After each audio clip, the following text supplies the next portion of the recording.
Branch സമ്മേളനങ്ങൾക്ക് ശേഷം ആരംഭിക്കുന്ന local സമ്മേളനങ്ങളിൽ അൻവർ ഉയർത്തിയ ആരോപണങ്ങൾക്ക് വിശദീകരണം നൽകാൻ ആലോചിച്ച CPM. അൻവറിന്റെ ആരോപണങ്ങളെ തുടർന്ന് പാർട്ടി പ്രവർത്തകരിലും അനുഭാവികളിലും ഉണ്ടായ ആശങ്ക അകറ്റാനാണ് പുതിയ നീക്കം.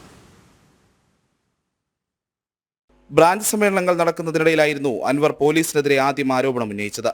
ആരോപണങ്ങൾ ഉന്നയിക്കുമ്പോൾ തന്നെ അത് പാർട്ടി പ്രവർത്തകരിലും അനുഭാവികളിലും വലിയ സ്വീകാര്യതയും ഉണ്ടാക്കി.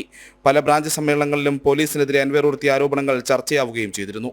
എന്നാൽ ആഭ്യന്തര വകുപ്പിനെതിരെ ഗുരുതര ആരോപണങ്ങൾ ഉന്നയിച്ച അൻവർ LDFന് പുറത്തേക്ക് പോകുമ്പോൾ പ്രവർത്തകർക്കിടയിലും അനുഭാവികൾക്കിടയിലും പാർട്ടിയെ വലിയ പ്രതിസന്ധിയിലാക്കുകയാണ്.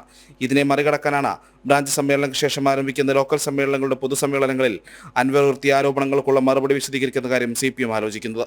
പൊതുസമ്മേളനത്തിൽ മുതിർന്ന നേതാക്കൾ തന്നെ കാര്യങ്ങൾ വിശദീകരിക്കുന്നതിലൂടെ പാർട്ടി പ്രവർത്തകർക്കിടയിലും അനുഭാവികൾക്കിടയിലും ഉണ്ടായ ആശങ്ക മറികടക്കാമെന്നാണ് CPM വിലയിരുത്തൽ. ജനം, തിരുവനന്തപുരം.